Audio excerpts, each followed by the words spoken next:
Hello বন্ধুরা, সবাই কেমন আছো? আবারও চলে এসেছি একটি ছোট্ট ভিডিও নিয়ে। তো আজকে হচ্ছে আমাদের বাড়িতে শিব পুজো।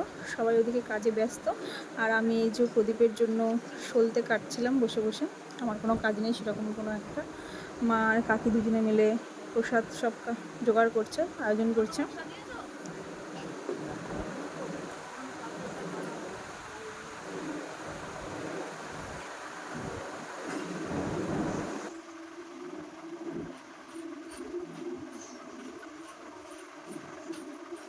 একদিকে কাকি নারকোল কুড়াচ্ছে, আর আমার মা ওইদিকে ওই গাছ প্রদীপ যেটা আছে 28টি, তো সেদিকে সলতে দিচ্ছে। শিবের পুজো আজকে।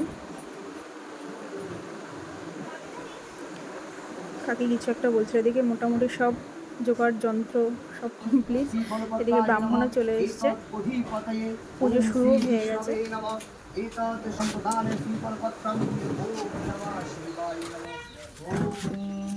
আমাদের বাড়ির পুজো প্রত্যেক বছরই হয়।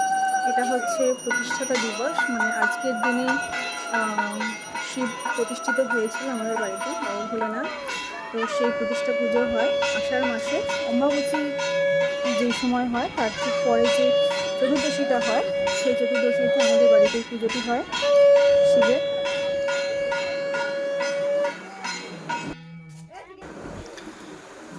এদিকে হোম হচ্ছে যেহেতু প্রতিষ্ঠিত, আর ওদিকে আমার বড়ই যে চলে যাচ্ছে, কারণ ওর নাইটে ডিউটি আছে, ও ডিউটি যাবে, চলে যাচ্ছে। ও এখন এসেছিল। প্রত্যেক বছরই হয়। আর এখন হচ্ছে সেই আরতি, খুব সুন্দর, আমার খুব ভালো লাগে পুজো দেখতে। এবং অবশ্যই পুজো বাড়ির পুজো বলে কথা, আমি এসেছি। আর এই ছোট্ট ভিডিওটা তোমাদের সবার কেমন লাগলো অবশ্যই জানাবে আমাকে। তো টাটা, বাই বাই।